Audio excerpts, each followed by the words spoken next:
Hello and welcome back to the Intel Brief. Today is Thursday, the 23rd of April. I am your host Daniel, and today we're going to talk about the UK and France have agreed to a 3-year deal to curb channel crossings. Iran says the ceasefire only makes sense if the US blockade is lifted, and Iran says it has seized 2 ships in the Strait of Hormuz. So firstly, the United Kingdom and France have agreed on a 3-year deal to curb undocumented migration crossing the English Channel.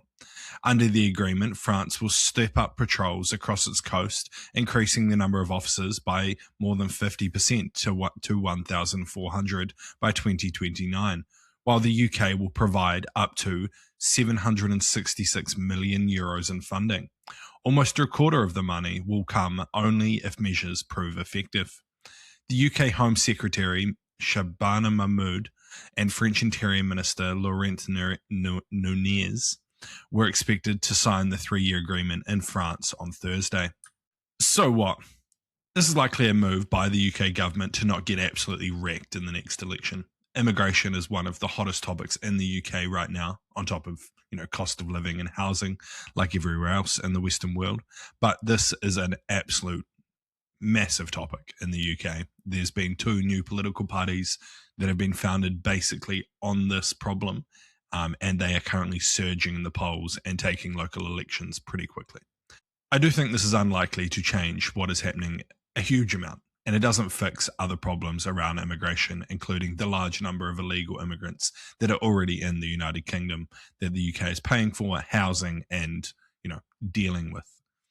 And I think it's almost certain that it's going to get absolutely ripped into by the opposition purely on its cost.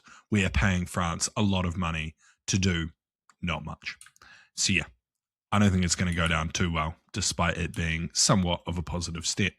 And next, Iran's parliamentary speaker and top negotiator said that a complete ceasefire only makes sense if it is not violated by a US blockade of Iranian ports and the hostage taking of the world's economy.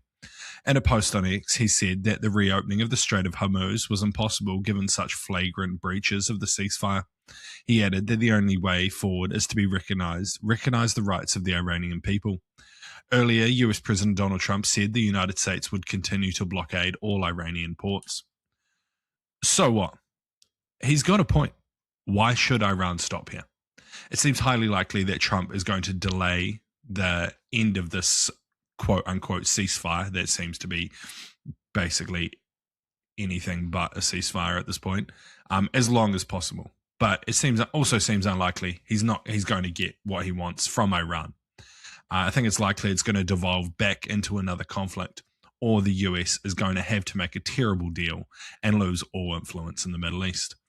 Basically, if they do not reopen the Strait of Hormuz anytime soon, they're going to get turned on by both Saudi Arabia, the United Arab Emirates, Qatar, and Kuwait, because they're destroying their economies single-handedly. And yeah, they'll probably stop using the US dollar to trade oil, and there'll be they'll push the US out, and the US will lose all of their influence. And kind of following on from that, Iran's navy said it has seized 2 cargo ships in the Strait of Hormuz and taken them to the country's coast after reports that 3 vessels came under fire from Iranian forces. Local news affiliated with the IRGC said that the IRGC opened fire on the first ship, which it called after it ignores warnings from an Iranian armed forces.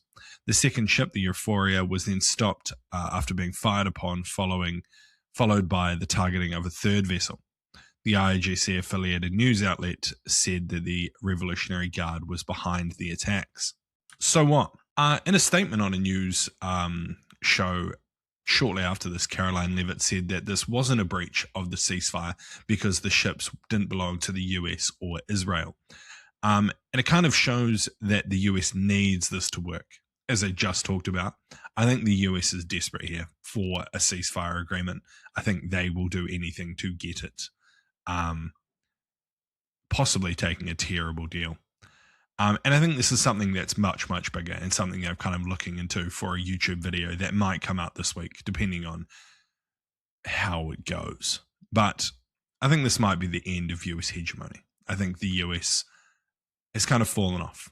in simple terms. I think this might be the end of their run, and we might be going back to a much more multinational world where lots of countries compete for supremacy.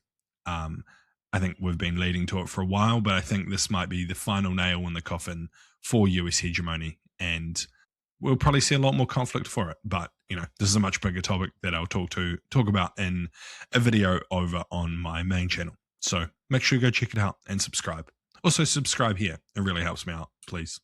But yeah, that's been your Intel Brief. I've been your host, Daniel, and I'll see you again tomorrow. See you.